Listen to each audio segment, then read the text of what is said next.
안녕하세요. 저는 기막힌 사연을 가지고 있는 60대 노인입니다. 곧 칠순을 앞두고 있는 제가 이렇게 사연을 보내게 된 게 신기하기도 하고 남사스럽기도 하지만 제가 꼭 하고 싶은 이야기가 있어서 이렇게 사연을 쓰게 됐습니다. 사실 저는 어디 가서 제 이야기를 잘하지 않던 사람이었어요. 뭐 하나라도 좋은 일이 있어야 남들한테 얘기도 하고 자랑도 할 텐데 제가 할 수 있는 이야기는 죄다 나쁜 일들 뿐이라 괜히 남들 앞에서 떠들 수가 없었거든요. 그렇게 살다 보니 가슴이 너무 답답했던지 결국 이렇게 익명을 빌려 사연을 보내게 됐습니다. 누군들 살면서 가슴 찢어지는 일 없이 살겠냐마는 저는 제 지난 삶을 돌아보면 눈물만 나는 듯합니다. 젊어서 가난한 집안 7남매 중 5째 딸로 태어나 위아래로 형제들한테 치여 엄마 젖 한 번 제대로 먹어보지 못하고 어린 나이부터 장사하시는 어머니 따라 길에서 놀고 자곤 했었습니다. 자식은 많은데 가난했던 저희 엄마는 5째인 저까지 제대로 챙겨주실 여력이 없으셨고 저는 더 어린 동생들이 엄마 품에 파고드는 것을 부러워만 했습니다. 그렇게 자라서 그런지 저는 늘 외로웠고 언제나 애정이 고픈 사람이었습니다. 그래서 그랬는지 몰라도 저는 20대 초반 어린 나이에 저희 남편을 만나 이른 결혼을 하게 됐습니다. 물론 그 당시에는 열 몇 살에 결혼하는 여자들도 있었으니 20살 넘으면 다들 어른 취급을 받았지만 막상 그때 저는 한없이 미숙하고 어리석기만 했던 것 같습니다. 결혼이라도 해야 지긋지긋한 집을 벗어나 내 삶을 살 수 있을 거라 생각했는데 막상 결혼을 해보니 제가 너무 기대만 많았구나 싶더라고요. 남편이나 저나 가난한 집에서 자란 탓에 결혼하면서 뭐 하나 변변찮게 살림을 마련할 수도 없었고 신혼이라고 제대로 누리는 것도 없었죠.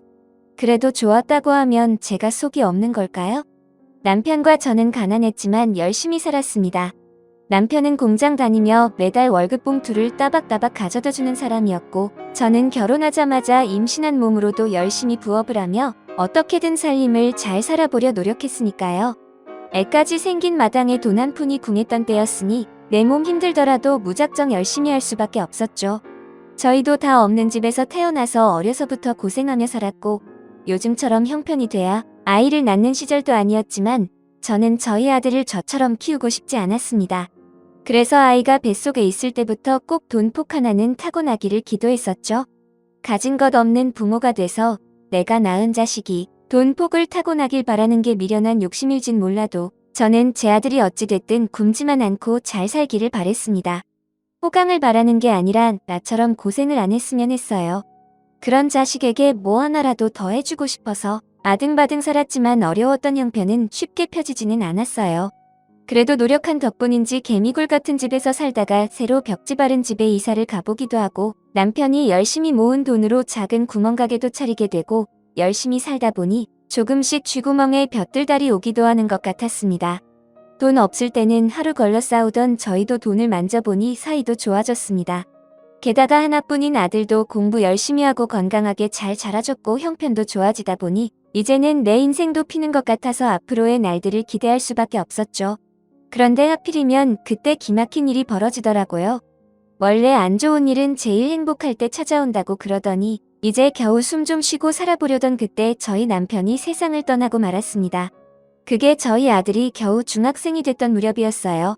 구멍가게 차리고 사장 됐다고 좋아하던 남편이 그만 뺑소니를 당하고 말았습니다. 남편은 그날도 새벽에 일찍 가게에 팔 물건을 사러 가던 길이었죠. 한 푼이라도 더 벌겠다고 가까운 곳 두고 굳이 멀리까지 다녀오더니 사람도 안 다니는 새벽에 그만 봉변을 당하고 말았습니다. 결국 남편이 죽고 과부가 된 저는 남편 대신 구멍가게를 이어가며 어떻게든 살아보려 했습니다. 그런데 몇 년 뒤에 IMF가 터지더라고요. 안 그래도 근근히 이어가던 구멍가게는 빚만 지게 됐고 빚은 빚을 가져오며 결국 저와 아들은 길에 나앉기 직전이 되어야 했습니다. 남편 없이도 아들 하나 잘 키워보려 던 제 노력은 온전히 물거품이 됐죠. 다행히 집 구할 돈만 겨우 건질 수 있었던 저희는 때마침 금매로 나온 오래된 빌라의 자리를 잡게 됐습니다. 차마 아들을 길바닥에 재울 수 없어서 집을 구했지만 사실 저는 참 고민이 많았어요. 대학 입시를 앞둔 아들의 등록금을 마련해줄 여력이 없었거든요. 가게를 접고 매일 청소일에 남의 집 파출부까지 하며 돈을 벌었지만 비싼 등록금을 마련하기는 어려웠습니다. 자식을 위해서 다 해주고 싶었던 저는 너무 비참했어요. 그런데 일찍 철이 든 아들은 그런 집안 사정을 잘 알았는지 대학을 포기하고 돌연 취업을 하겠다고 하더라고요. 엄마, 저 그냥 대학 안 가려고요. 그래서 졸업하면 바로 취업할 생각이에요. 뭐? 아니, 내가 그 성적의 대학을 왜 안 가? 그동안 공부한 게 아깝지도 않니? 돈 때문에 그러는 거면 걱정하지 마라. 엄마가 어떻게든 구해볼게. 꼭 돈 때문만은 아니에요. 어차피 지금 대학 들어가 봤자 뭐예요. 서울대 나와서도 취업 못해서 다들 아우성인데. 학교에서 돈만 축 내고 졸업하고 취업도 못하느니 차라리 젊은 나이에 취직하는 게 낫죠 뭐. 정학교 가고 싶으면 제가 돈 벌어서 가면 되죠. 공장에서 몇 년 일하면 학비 정도는 벌지 않겠어요? 아들은 돈 없는 집안 사정을 걱정해 결국 대학을 포기했습니다. 그 애가 무슨 심정으로 포기를 했을지 차마 상상도 되지 않았죠. 늘 전교 10등 안에는 들 정도로 공부를 곧잘하던 아들이라 당연히 대학을 보내야겠다 생각했는데 결국 가진 것 없는 제가 아들 발목을 붙잡고 말았습니다. 그런 부모를 원망할 법도 한데도 아들은 한 번도 가난한 집을 탓하지 않았습니다. 대학을 가려거든 자기 돈으로 가겠다며 제 앞에서 기특한 소리를 하더라고요. 하지만 자식 공부 하나 제대로 시켜주지 못하는 부모로서는 고마운 마음보다 미안한 마음이 앞섰습니다. 그렇게 고등학교를 졸업하자마자 공장에 취직하게 된 아들은 자기 아버지처럼 꼬박꼬박 월급을 가져다 줬습니다. 그 돈으로 빚도 갚고 생활비도 하라는 아들을 보며 저는 그 돈을 그냥 받기 미안했어요. 하지만 남편 죽으며 생겼던 빚 때문에 차마 그 돈을 거절할 수만도 없었죠. 그래도 아들 덕분에 빚도 많이 갚고 아들도 학비를 모으며 다 잘 돼가는 줄 알았습니다. 그런데 어느 날부터 아들이 집에 월급을 가져다 주지 않더라고요. 이번 달도 월급을 못 받았네요. 요즘 회사 사정이 어렵다고 해요. 아무래도 사정들이 다 안 좋다 보니까 어쩔 수 없죠. 그때는 회사가 부도나지 않으면 다행인 시절이라 그러려니 생각했지만 그 후로 저는 아들의 이상한 모습들을 발견하게 됐습니다. 야간 근무가 아니라고 들었는데 한참 동안 들어오질 않는다거나 뭐가 힘든지 불안하고 피폐한 모습을 보게 됐어요. 단순히 몸이 고된 일을 해서 그런다고 생각했던 저는 아들을 걱정하는 일밖에 할 게 없었습니다. 창민아, 너 요즘 일이 많이 힘드니? 안색이 너무 안 좋은데 괜찮은 거야? 공장에서 월급도 안 나온다더니 그렇게 사정이 어려워. 아, 예, 뭐 좀 그렇네요. 그래도 저는 괜찮으니까 걱정하지 마세요. 워낙 속이 깊어 자기 힘든 얘기를 잘 안 하는 아들이다 보니 저는 아들이 괜히 더 신경을 쓸까 싶어서 더 물어보지도 못했습니다. 무슨 일이 있다고는 생각했지만 그동안 알아서 잘하던 아들이다 보니 괜찮다는 아들 말을 믿을 수밖에 없었죠. 그랬던 저는 한참이 지나서야 아들의 문제를 알게 됐습니다. 그것도 어느 날 집으로 찾아온 사채업자 때문에 말이죠.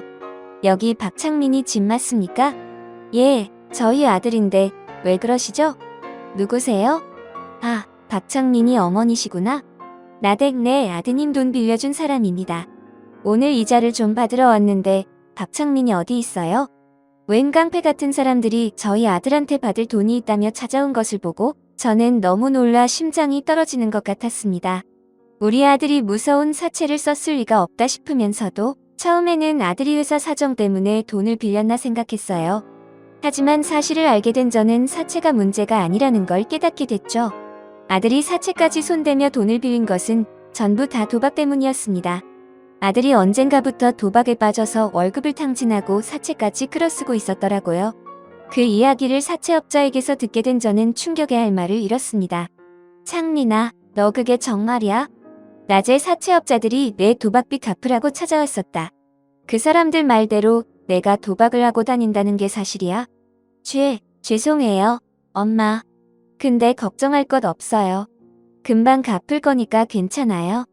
그 사람들 그냥 겁이나 주려고 찾아온 거예요. 제가 다 알아서 할 거예요. 들어보니까 빚이 수백만 원이던데 그 빚을 내가 당장 어떻게 갚으려고 그래? 괜찮아요. 제가 다 생각하는 게 있어요. 한 방만 이기면 다 해결될 일이에요. 그러니까 엄마는 걱정하지 마세요. 이거사, 그게 대체 무슨 소리야? 너 또 도박하겠다는 거야? 아들이 도박을 시작한 것은 벌써 한참 전이었던 모양입니다. 공장에 취업을 한 아들은 그곳에서 자기 또래의 친구 하나를 만났다고 했어요. 인문계를 나왔던 자신과 달리 그 친구는 사고를 치고 다니고 학교까지 중퇴했던 문제아였죠. 학창 시절에는 공부밖에 모르고 말썽 한 번 안 피우던 아들이 어쩌다 그런 친구를 만났는진 모르겠지만 모든 문제는 그 친구를 만나면서부터 시작이 됐습니다. 월급 나에 한 번은 그 친구가 저희 아들을 데리고 어디를 가더랍니다. 좋은 구경 시켜주겠다며 데려간 그곳이 알고 보니 도박장이었던 거죠. 살면서 도박은커녕 화투 한 번 안 쳐본 아들은 무엇도 모르고 게임이라는 말에 도박장에 들어가게 됐답니다. 그런데 하필이면 처음 한 도박판에서 큰 돈을 따게 됐던 거죠. 월급도 받았겠다 10만 원 정도만 재미삼아 해보려고 했는데 그게 10배가 되는 걸 보고는 아들이 눈이 돌았던 모양입니다. 결국 아들은 그날 받았던 자신의 월급을 전부 도박장에 부어버렸고 따고 잃고를 반복하며 겨우 원금을 지키고 도박장을 빠져나왔습니다. 평소 아들이었다면 아마 그 일을 한 번의 일탈로 생각하고 다시는 도박장으로 들어가지 않았겠죠. 하지만 그때 아들은 너무 힘든 상황이었습니다. 돈이 없어서 대학도 포기하고 공장에서 3교대하며 고생을 하다 보니 도박장에서 단시간에 벌어들인 돈이 일확천금처럼 느껴졌던 거죠. 그 돈이면 빚도 다 갚고 등록금도 할 수 있겠다고 생각했다더라고요. 결국 아들은 그 후로도 종종 도박장을 찾게 됐고 돈을 따고 잃다 보면 금세 빈털터리가 됐답니다. 이러면 안 되는 걸 알면서도 한 달 월급을 1시간 만에 다 잃고는 본전 생각이 들어 도박을 멈출 수가 없었다고 했어요. 그래서 돈을 빌리게 되고 사채에 손을 대게 되고 점점 도박 중독에 빠지고 말았던 겁니다. 그러니까 걱정하지 마세요, 엄마. 뒤늦게 제가 상황을 알고서 아들을 말려보려 했지만 아들은 이미 단단히 정신이 나가 있었습니다. 그 순진하고 말 잘 듣던 아들이 어떻게 이렇게 돼버렸는지 저는 도박 중독이 얼마나 끔찍한 것인지 알게 됐어요. 원래 도박이라는 게 손목을 자르기 전에는 끊지 못한다는데 사채비까지 지고도 정신을 못 차리는 아들을 제가 어떻게 해야 할까 싶었습니다. 이제라도 아들을 되돌려야겠다 싶어 노력을 했지만 제 노력은 별 소용이 없었습니다. 그러는 사이 사채 빚은 점점 더 불어나기 시작했고 처음에는 언질로 끝나던 협박이 점점 더 심해지더니 결국 아들의 회사까지 찾아간 사채업자들은 돈을 못 준다는 아들을 두들겨 패섰습니다. 깡패들에게 얻어맞아 만신창이가 된 아들을 보며 저는 깜짝 놀랄 수밖에 없었죠. 이게 무슨 일이야 창민아, 너 그놈들한테 맞은 거니 그래? 엄마 혹시 500만 원 정도 있어요? 아무래도 돈부터 좀 갚아야 할 것 같은데 염치 없고 죄송하지만 조금만 도와주실래요? 이러다가는 아들이 맞아 죽겠다 싶은 생각에 저는 어떻게든 돈을 마련해야 했습니다. 여기저기 빌리고 돈 될 만한 것 전부 처분해서 겨우 500만 원 돈을 만들 수 있었어요. 그게 그 당시 저의 전 재산이나 마찬가지였습니다. 여기 500만 원이야. 이거면 정말 되는 거니? 다 끝나는 거 맞아? 예, 죄송해요. 엄마 걱정시켜드려서 이 돈 갚고 나면 저 절대로 도박 안 하고 정신 차릴게요. 그래, 앞으로 도박 같은 건 절대 하지 마. 엄마는 너만 무사하면 돼, 알겠지? 저는 아들이 이제라도 정신을 차려서 다행이라 생각하며 전 재산을 건네줬고 그대로 일이 해결된 줄만 알았습니다. 그런데 그 후로 아들의 소식이 뚝 끊기게 됐어요. 빚을 갚고 오겠다던 아들은 집을 나가서 다시 돌아오지 않았고 집 나간 아들 대신 사채업자들만 집으로 찾아왔습니다. 아들 어디 숨겼어? 당신 아들 어디 있냐고? 왜 이러세요? 저희 아들을 왜 또 찾아요? 나야말로 우리 아들 어딨나 궁금한데 설마 당신들이 빼돌린 거 아니야? 어차피 돈도 다 갚았을 텐데 이게 무슨 행패야? 무슨 소리 하는 거야? 돈을 갚긴 뭘 갚어? 벌써 빚이 2천만 원이 넘었어. 그놈 한 푼도 안 갚고 날랐다고. 회사에까지 없는 걸 보면 당신이 어디 숨긴 거 아니야? 아들이 돈을 갚지 않고 잠적했다는 사채업자의 말에 저는 혼란스러웠습니다. 500인 빚이 알고 보니 4배였고 빚을 갚겠다고 전 재산을 들고 간 아들은 며칠째 소식이 없었으니 말이에요. 뒤늦게 경찰에 신고를 하게 된 저는 일주일 뒤 아들이 죽었다는 소식을 듣게 됐습니다. 알고 보니 아들이 제 돈 500만 원을 들고 도박장을 찾았더라고요. 그 돈으로 마지막 1억 천금을 노렸겠지만 아들은 결국 그 돈까지 전부 날려버리고 근처 바닷가에 신발과 유서를 남겨놓고 물에 뛰어들고 말았습니다. 하필이면 유속이 빠른 곳이라 시체는 찾지도 못하고 저는 겨우 아들의 유서와 유품만 전해받았죠. 아들은 마지막 유서로 제게 미안함을 전했습니다. 도박 중독에 돈도 다 잃어 죄송하다며 죽은 자기 장례도 치르지 말라 하더군요. 결국 저는 그렇게 아들의 시신도 찾지 못하고 아들을 보내야 했습니다. 10여 년 전 남편 죽고 이제는 아들마저 떠나갔구나 싶어 저는 정말 미칠 지경이었어요. 그렇게 아들이 죽으면서 사채업자들도 더 이상 저를 찾아오지 않았지만 저는 차라리 빚을 갚더라도 아들이 다시 살아오기를 바랄 뿐이었습니다. 아들이 도박에 빠져 정신을 못 차린 건 잘못이었지만 그게 전부 해준 것 없는 부모 때문이라는 생각에 제 탓이라고 생각을 했었죠. 그렇게 남편에 이어 아들마저 떠나보낸 저는 도저히 제정신으로 살 수가 없었어요. 차라리 꼼짝없이 죽어버리고 싶다 생각했지만 겁쟁이인 저는 그러지도 못하겠더라고요. 결국 어쩔 수 없이 목숨 부재하며 어영부영 살았습니다. 목숨이 붙어있는 한 먹고는 살아야 했기에 작은 식당을 꾸리며 10수년째 식당을 운영하며 지냈죠. 그러면서도 젊은 남자만 보면 혹시나 우리 아들인가 싶어 쳐다보곤 했지만 죽은 아들이 이제 살아 돌아올 리가 없었습니다. 그렇게 20년 가까이를 시신도 찾지 못한 아들을 그리워하며 살던 저였는데 별일 없이 지내던 어느 날 제게 이상한 일이 생겼습니다. 언젠가부터 누가 제 식당 앞을 청소하고 가는 일이 생겼거든요. 처음에는 기분 탓이라고 생각했지만 아무리 쓸어도 먼지 한 톨 나지 않는 걸 보면 분명 누군가 저 대신 청소를 했던 게 맞는 듯 했습니다. 그래서 혹시 주변을 청소해 주시는 미화원들이 치워주신 건가 싶었지만 그것도 아닌 것 같았어요.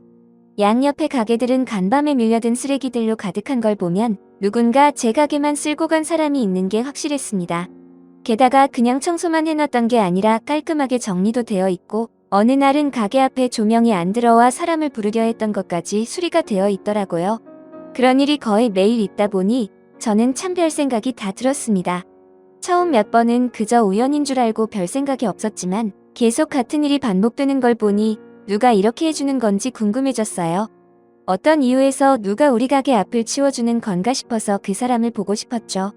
주변에 아는 사람들인지 아니면 단골 손님들인지 확인을 하기 위해 저를 도와줄 만한 사람들에게 여기저기 묻고 다녔지만 누구도 자기라고 하는 사람이 없었습니다. 그러면 모르는 사람이 저 몰래 도움을 주고 있다는 건데 이게 말이 되나 싶었죠. 나와 상관도 없는 사람이 남의 가게에 와서 청소를 해주고 심지어 수리까지 해주는 수고를 하는 게 말이 되나 싶었거든요.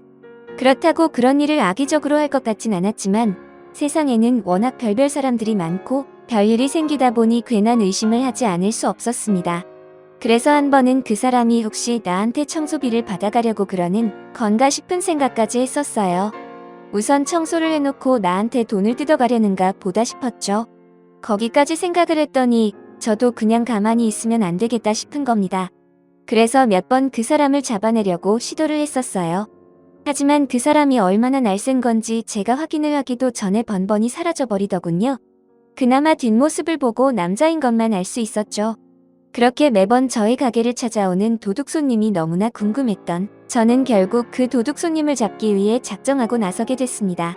매일 제가 장을 보고 들어올 때마다 청소가 되어 있었으니 아예 그 전부터 가게 안에 숨어 있어야겠다 싶었어요.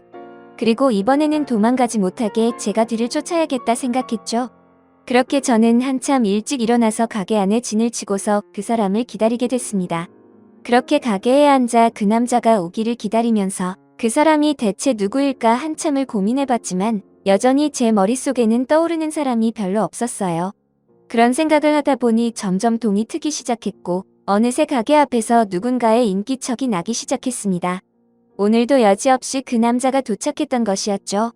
궁금한 마음에 문 앞에까지 다가가서 그 남자를 보고 싶었지만 유리문 안이 훤히 보여 제 모습을 들킬까 싶어서 저는 구석에 숨어 그 남자 얼굴을 보지 못했습니다.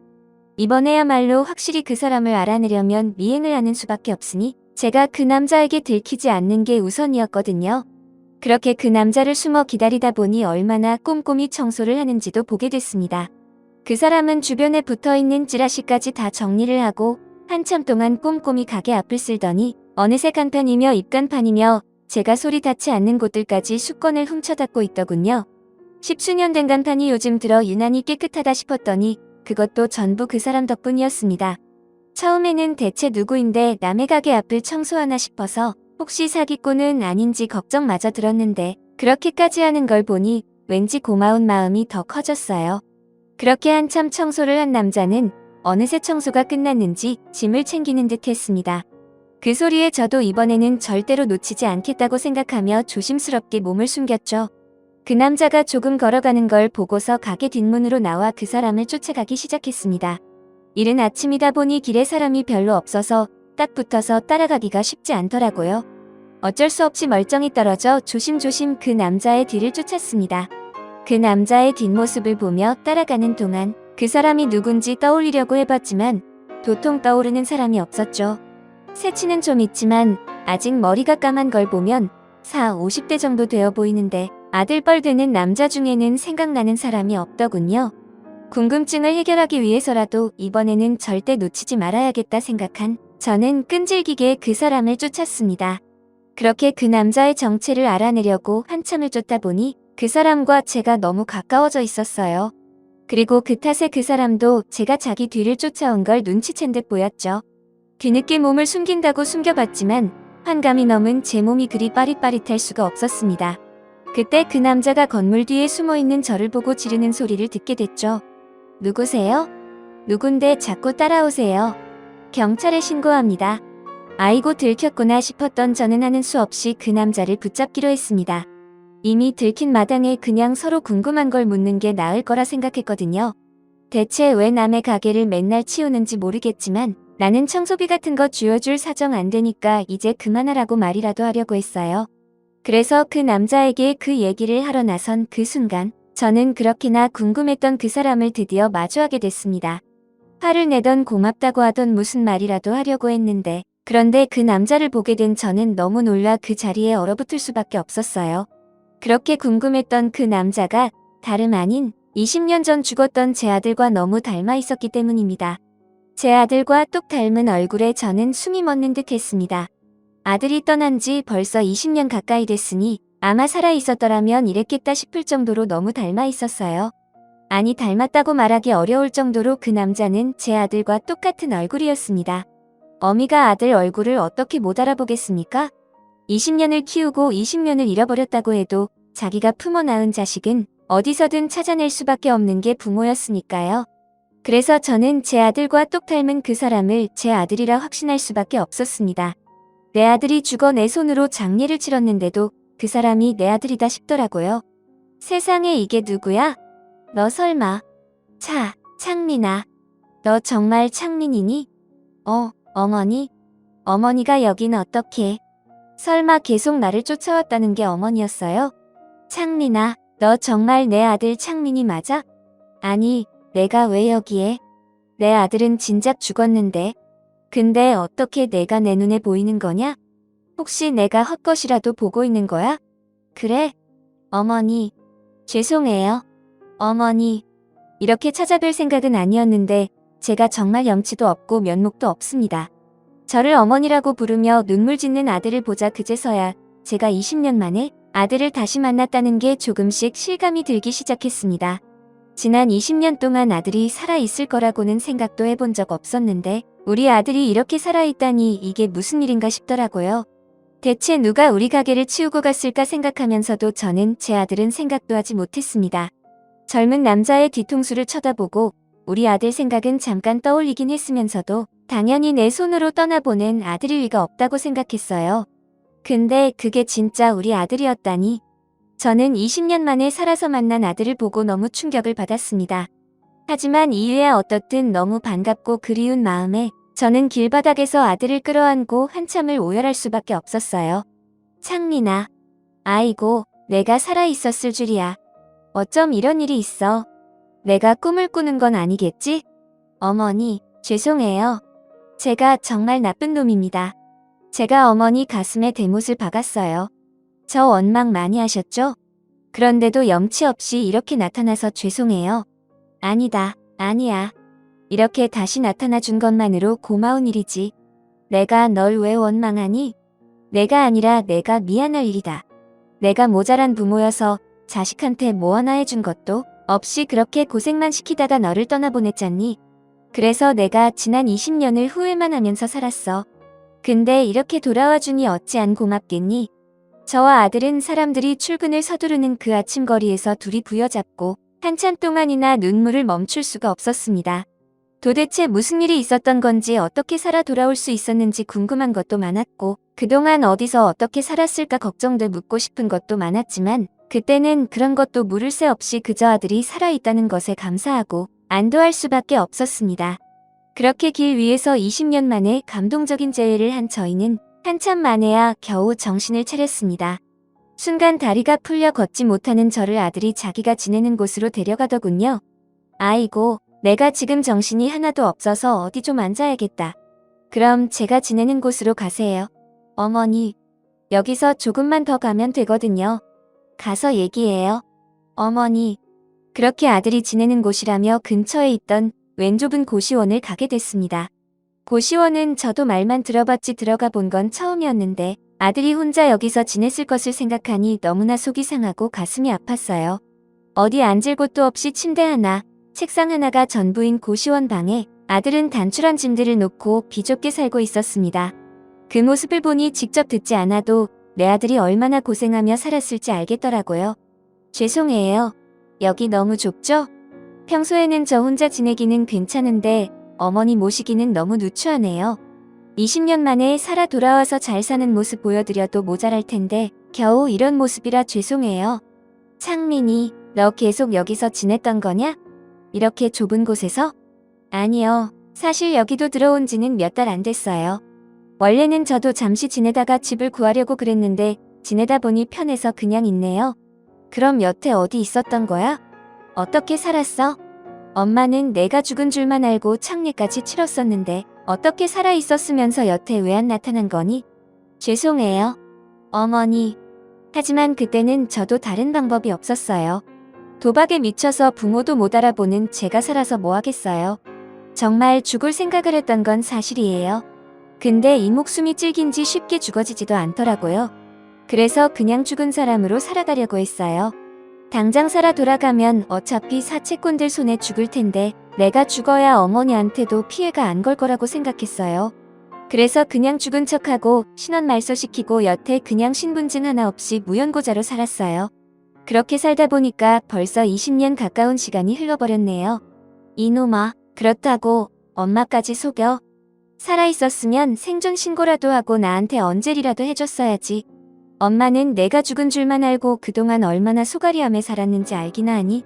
내가 죽는 그날까지 너를 못 잊고 죽지 못해 살아갔는데 어떻게 그동안 얼굴 한 번을 안 비췄어? 제가 어떻게 어머니 앞에 나서겠어요. 너무 죄송해서 그럴 수가 없었어요. 그리고 당시에는 그렇게라도 해서 도박 중독을 끊어야겠다고 생각했어요. 그래서 그냥 무작정 배를 타고 나가게 됐죠. 배 타고 한번 나가면 몇 년간 못 돌아오니까 그렇게 하면 도박을 끊을 수 있지 않을까 싶더라고요. 그래서 배 타고 나가 있었던 거야? 여태? 죽은 놈이 어떻게 그러고 살았어? 그런 꾸준히 일을 한다는 사람이 없어서 그런지 어떻게든 다 할 수 있게 되더라고요. 애초에 신분증 같은 거 달라고 안 하는 데도 있고 남의 신분 빌려서 탈 수도 있고 우선 배에 타서 일만 하면 되니까 뭐 그런다고 업체의 수수료는 좀 떼었지만 도박꾼으로 들어갔으니 그 정도 감수해야죠. 그래서 원형어선 타고 나가서 참치도 잡고 고등어도 잡고 그렇게 몇 년 살았어요. 덕분에 도박은 생각도 안 들고 몸 쓰고 힘들여 돈 버니까 저도 정신이 조금씩 차려지더라고요. 도박 중독에 사채 빚에 시달리던 아들은 자기가 죽어야 다 끝이 난다 싶었던 건지 결국 죽을 생각을 했답니다. 하지만 다행히 목숨을 부지해서 무사히 살아났지만 그대로 죽은 사람인 척 살아가는 게 낫겠다 싶었던 거죠. 자기가 죽어야 사채 빚쟁이들도 포기할 것이고 하나뿐인 어머니한테 폐 안 끼칠 거라고 말이에요. 그래서 유서만 남겨놓고 바다에 옷까지 버리고 도망치고는 그 후로 죽은 척 살았다고 합니다. 제가 사망신고를 했으니 주민등록도 말소되고 정말 죽은 사람처럼 살아야 했겠죠. 그래서 배 타고 막이라고 그렇게 고생하며 세월을 보냈더군요. 그렇다고 엄마를 버려두고 갔어? 한 번이라도 찾아오지 그랬어.